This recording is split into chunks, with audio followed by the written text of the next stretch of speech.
A fiery horse with the speed of light, a cloud of dust, and a hearty hi-yo, Silver, the Lone Ranger.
With his faithful Indian companion Tonto, the daring and resourceful masked rider of the plains led the fight for law and order in the early western United States. Nowhere in the pages of history can one find a greater champion of justice. Return with us now to those thrilling days of yesteryear. From out of the past come the thundering hoofbeats of the great horse Silver. The Lone Ranger rides again. Come on, Silver. Let's go, big fellow. I'm Silver. Ahoy!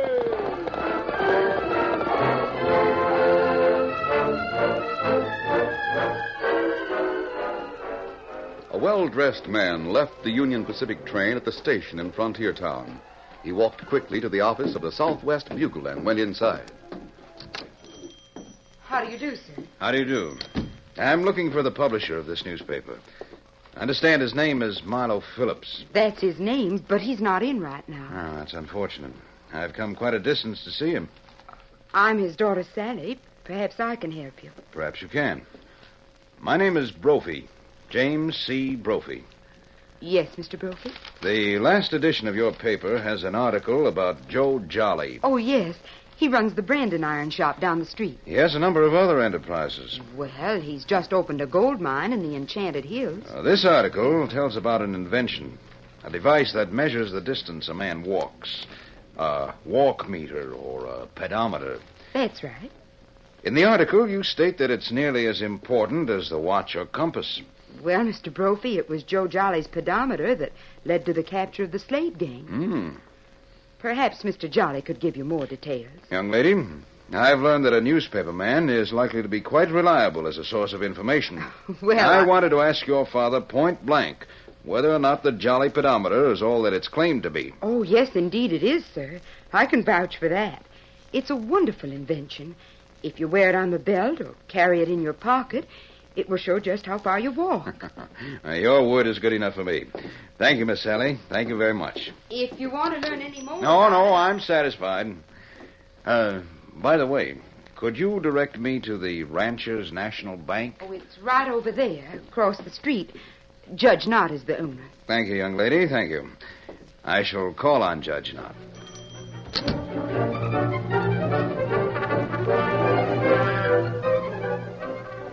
Mr. Brophy, you seem to be particularly well informed.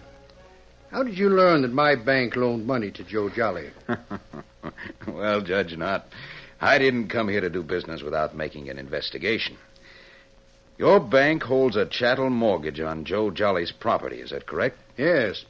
He borrowed the money to build and stock his shop. The mortgage soon comes due, doesn't it? Yes. Why? Do you consider Jolly a good risk? Splendid. Aside from the fact that he's been doing a fair business in his shop, He's just struck pay dirt in the Enchanted Hills. How about his invention? The pedometer? Mm-hmm. There's money in it if he handles it right. Patented? Oh, yes, of course. Does your mortgage cover his rights to the invention as well as the shop and equipment? It covers everything he owns. And we can do business. Judge Knott, I want to buy the mortgage. I hadn't thought of selling it. I'd be willing to pay a premium. Why? I'm something of a gambler. I play hunches. And I've a hunch that Jolly won't be able to meet his obligation. But that's preposterous. He's been doing a fine business. I happen to know he hasn't started operating his gold mine. No, he doesn't believe in banks. He keeps his money hidden in his shop. And a lot of things might happen between now and the date the mortgage falls due. However, as I say, I'm a gambler. Perhaps I should tell you, Mr. Brophy, the gold mine is not covered by the mortgage. The pedometer could be made more profitable than a gold mine. Now, let's discuss the price for which you'd sell the mortgage.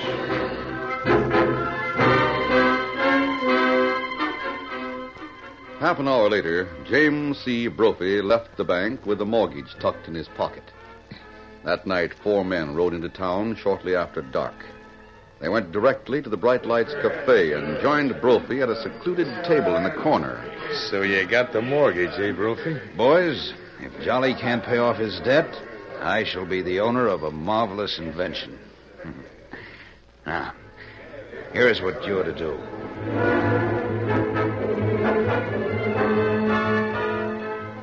It was later that same night. In fact, it was just about midnight when the people of Frontier Town were roused by a clanging triangle, the alarm that signified fire. Fire!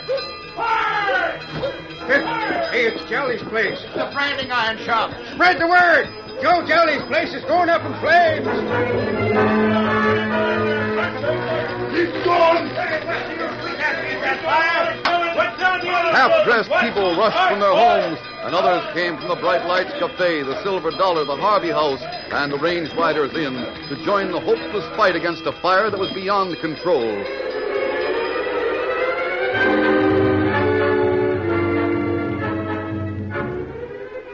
Judge Knott was watching from a window of his home when his wife came to his side. Look at that, Henrietta. Look at that fire. And to think that I... You what? Poor Jolly, he'll be cleaned out. This place is beyond control, isn't it? Of course it is. Look at the bucket brigade. They've already given up fighting that fire. They're just trying to keep it from spreading. Well, a man can't expect good fortune all the time. And after all, Joe Jolly's been riding high, wide, and handsome since he discovered that gold mine. Henrietta. Now I suppose he'll want to extend his mortgage. I wish I still held it. You don't? No. And I'm sure that the man who bought it has no intention of extending it. You mean you sold the mortgage? Yes. Yes, I sold it to a man who had a hunch.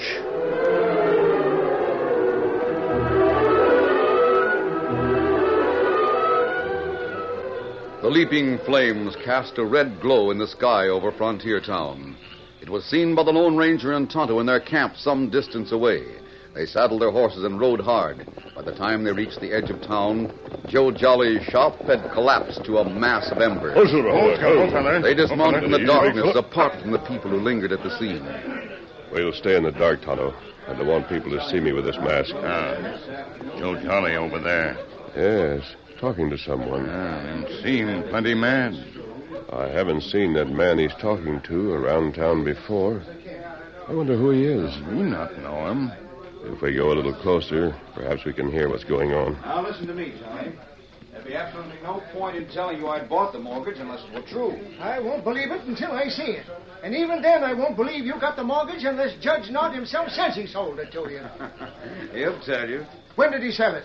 This afternoon. This afternoon. And tonight my place burns down, and with it all my savings. His savings? You mean to say you kept your money in that shop? What if I did? That's my business. And you'll be unable to pay the mortgage? That's about the size of it. Looks like you made a bad buy, Mr. Brophy. Yes, so it would seem. However, that's the way things go. Of course, I may be able to salvage something from the ruins. You mean you're going to foreclose? I have no choice, Mr. Jolly. I understand you hold a few patents. I might be able to realize something on them. The only thing worthwhile I ever invented was a gadget that shows how far a man walks. Hey, wait a minute. That's the pedometer. I'm not going to let that go. Let's postpone any further discussion until morning. You're tired now, Jolly, and perhaps you're not thinking clearly. But the pedometer Your patent is one of the few assets you have. Surely you're not going to begrudge me that. But we'll discuss it all in due time. Good evening to you, Jolly. I reckon I'm really cleaned out. But I won't take it without doing something about it. I'm going to have a showdown. No way. Let him go, Tonto. But you say you want to talk to him. Plenty of time for that. What we've just heard changes a lot of things.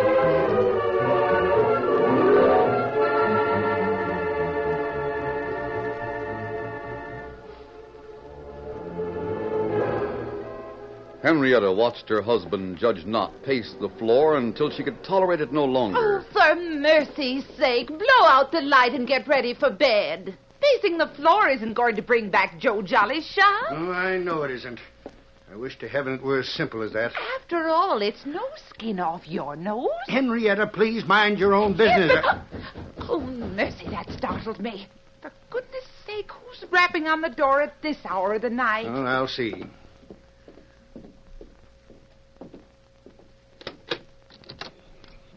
Oh, Joe Jolly. Yes, it's me, Judge. Maybe I'd better say bank or not. It's too late for company. I reckon it is pretty late, Mrs. Knott, but I knew you were up. I could see your lights burning. I guess everyone in town is up late tonight, thanks to the fire at my place. What do you know about that fire, Judge? I? You held a mortgage on my place. Is it true you sold it to a critter named Brophy? Yes, Joe, it's true. Sold me out. I couldn't believe it. Now, listen to me, Joe. And I always thought that you were one of Frontier Town's finest citizens. And so he is.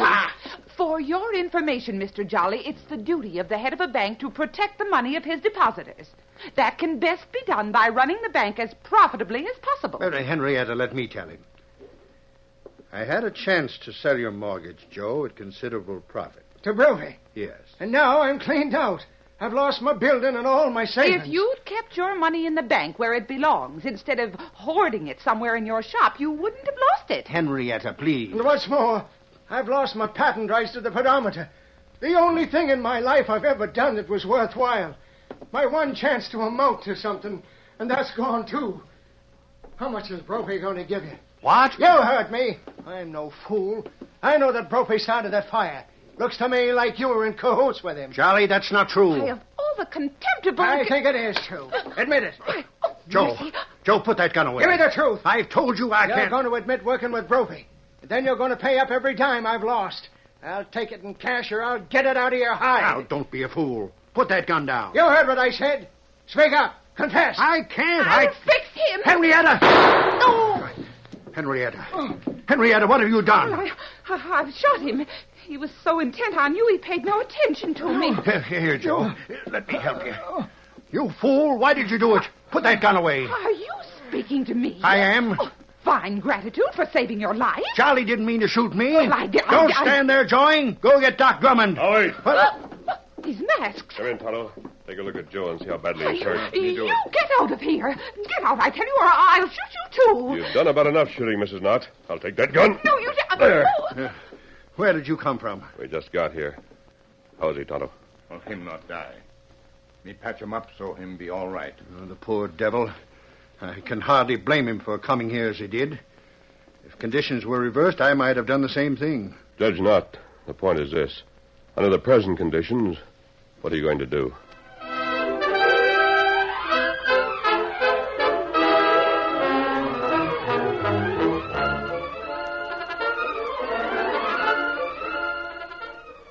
The curtain falls on the first act of our Lone Ranger story.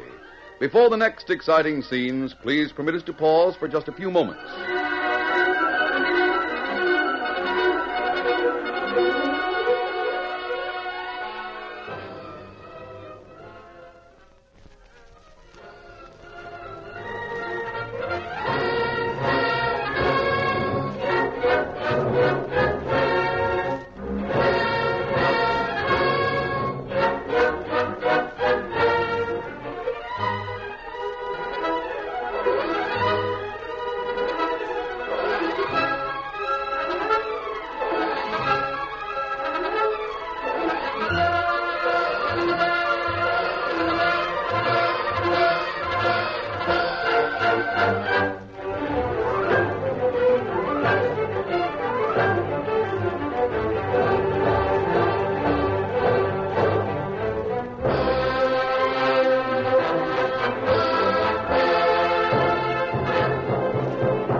Now to continue our story.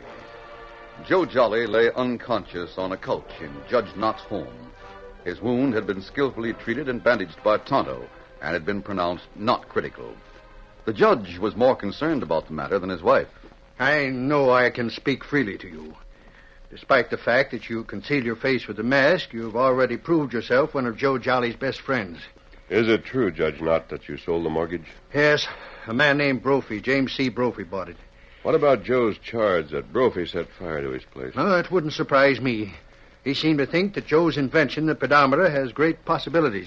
Can't you loan Jolly more cash so he can pay off the debt and not lose his patent rights to the pedometer? I'd be glad to do it if I had money of my own, but I can't risk the bank's money. I'd have to have a security for the loan. See. What about Joe's gold mine in the hills? Oh, it hasn't been worked enough. It couldn't be considered good security. If Joe had several wagon loads of ore, it would be different. It would? Yes, if the ore were at the railroad station ready for shipment, I could advance as much cash as Joe needs. How much ore would be required? 5 or 6 wagon loads. But that's out of the question. Joe hasn't manpower to dig that much ore. He hasn't the wagons or horses to move it. Furthermore, there's very little time. When does the mortgage fall due? At noon on Saturday. Come on, Tonto. We've got to work fast. And where we go? We'll start with Milo Phillips. He's working tonight to publish a special edition of the newspaper. Why are you going to see him? We need his help. I'm going to ask him to call for volunteers with picks and shovels, wagons, and horses.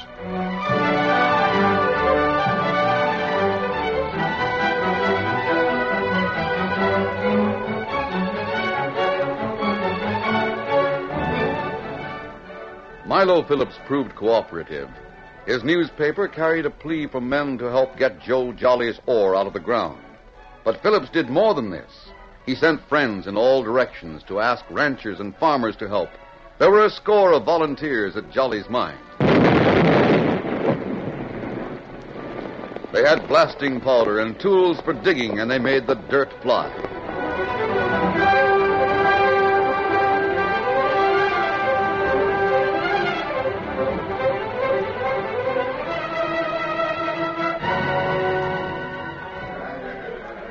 James Brophy met his 4 friends in the cafe for a council of war. What are you going to do about it, Brophy? The way those men are working, they'll get all the ore Joe Jolly needs. Kendall, it's up to you and the boys to get busy. You've got to see that the ore doesn't get to the railroad station. But there's only 4 of us, 5 counting you. There'll be at least a dozen men on the wagon. You'll need help.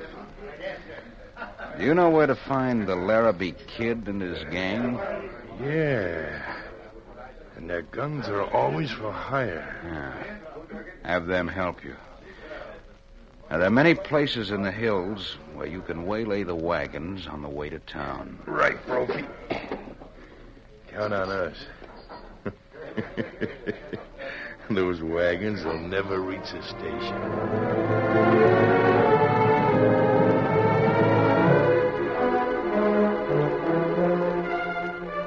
At sundown on Friday, Joe Jolly was seated near a window in Judge Knott's home when he saw the Lone Ranger rein up outside. Well, Judge!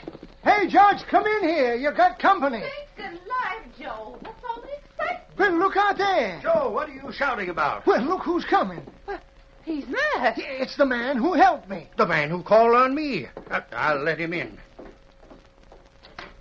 Good evening. Hello, Judge Knott. Good evening, Mrs. Knott. Oh, it is good to see you. Joe, how's the wound? The doc says I can go out tomorrow. How is the digging progressing? The men will have Joe's ore. They have to work all night to get it. Gosh, I wish there was a way to help. I feel hog-tied. Oh, look, here comes Milo Phillips. Oh, Milo. When I see the door open, I walk right in. Good evening, all. Hello, Good evening. Milo. Oh, I'm glad to see the masked man is here. Yes? You're the one to know what I've been seeing. What's that, Milo? The Larrabee Kid and his gang are camped in the hills. I've heard of him. Oh, bad, plenty bad. He generally has about 25 men in his gang. And they're all with him. Does the sheriff know? Well, there's no outstanding charges against the kid. Oh. What worries me is he's going around with a critter named Kendall, and the fact that Kendall is friendly with James C. Brophy. I'm wondering if maybe the wagons might have trouble on the downhill run from the gold mine to the station. I wonder.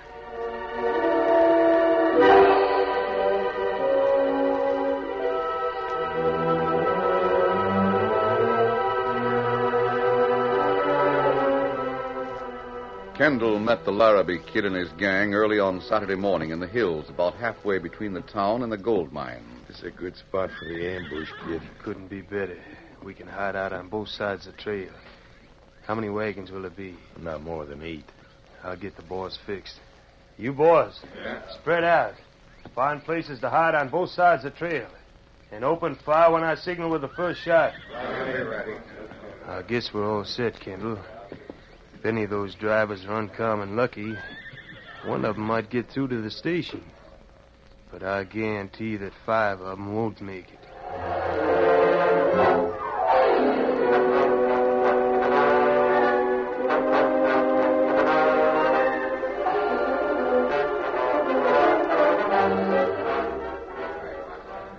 High in the hills, a far different scene was taking place. Joe Jolly himself was there, and Judge Knott, who had furnished the buckboard transportation, was with him. So was Milo Phillips. I'm telling you, Judge, I get sort of all choked up when I see what these men have done to help me. There's more to it than helping you, Joe. Some of them are doing it because the Lone Ranger asked them to. And others are doing it because they know Jim Brophy burned your shop. They can't get him for that, but they're bound to determine he's not going to take your pedometer patent away. All right, men. Get to your seats. They're ready to start. I wonder where the Lone Ranger is, and Tonto. Well, I don't know, Joe. I thought for sure they'd be here. Well, Phillips, I guess this is the big test. You better get into my buckboard and go ahead.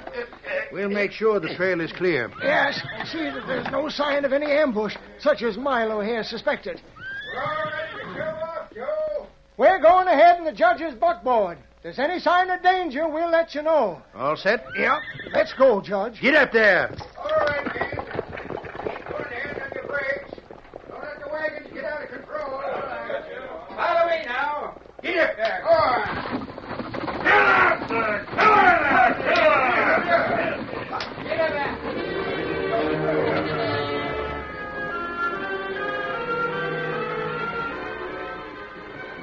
Strung out in a single line, the heavily loaded wagons moved downhill along the snake-like trail. Several hundred yards ahead of the leading wagon, Judge Knott guided his team from the seat of the buckboard, with Joe Jolly and Milo Phillips as passengers. Kendall saw them coming and nudged the Larrabee Kid. And let the buckboard go on through. We don't want to open fire on the judge. Yeah, I savvy. He'll be almost out of sight by the time the first of the wagons get here. The buckboard passed the ambushers without incident and continued on the way toward town. Then the leading wagon load of ore came into view. Now, kid, pass it word to the men to get ready. They got the instructions. They know what to do. As soon as I open fire, they'll follow suit. If we could drop the horses, the wagon would probably capsize and block the trail. The rest would pile up on top of it. That'd probably be better than shooting the drivers. Hey, Kendall, how about it? Get ready. I got my rifle resting on a rock here. I can't miss. Who's going to open fire? Who said that? All right, men. Go get them. That's some ass man. Hey, where'd he come from? Take the other side, fellow. We got it. Hey, look at all the redskins. We're being attacked. Let him have it. They want to fight. Give it to them. Men and horses leaped into action from the concealing rocks on both sides of the trail. The Lone Ranger led the attackers on one side, while Tonto, followed by a number of Indians from Flying Arrow's village, swept down from the other. Kendall and his men, including the Larrabee Kid's gang, were trapped between two factions. They were taken by surprise, and they were heavily outnumbered. Some of them didn't even have the chance to fire a shot. Put on your guns. Get your hands up. Get ropes on those men and bring Kendall to me. Now, wait, listen, mister. Kendall, you're going to talk. What I tell you. We've a lot of questions to ask you, mostly about Joe Jolly's fire.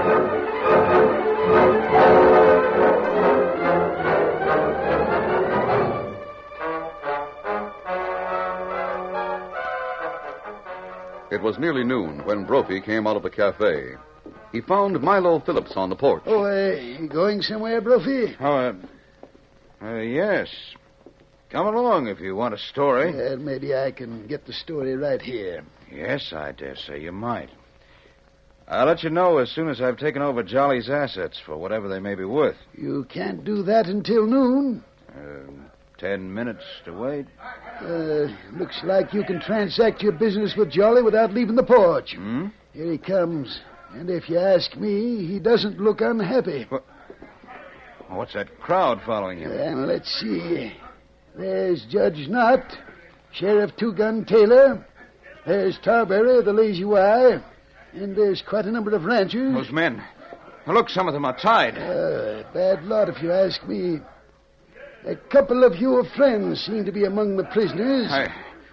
I think I'd better go inside. Hold on there, Brophy. Wait a minute. I want to see you. You better stick around, Brophy.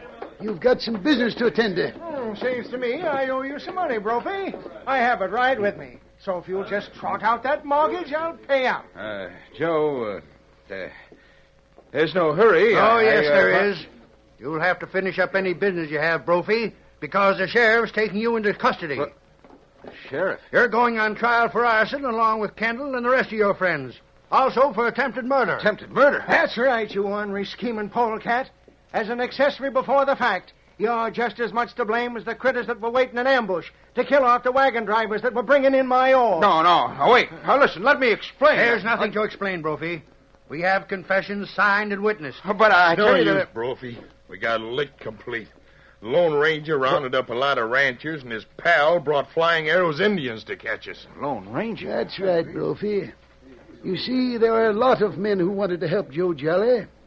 Men who had neither horses nor wagons. They couldn't help with the digging or moving of the ore.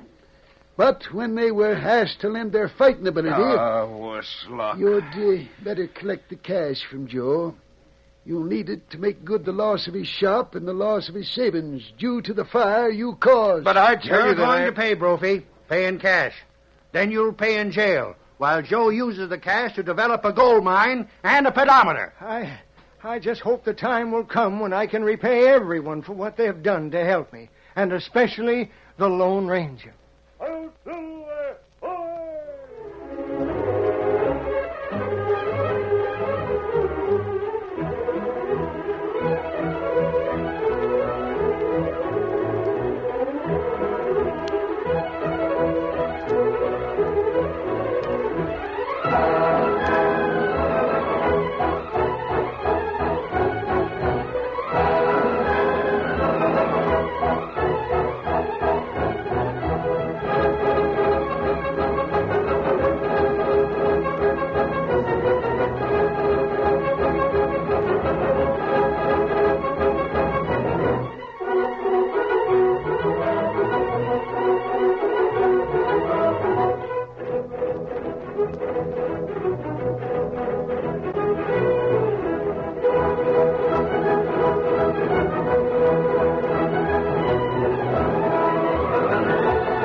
The story you have just heard is a copyrighted feature of the Lone Ranger Incorporated.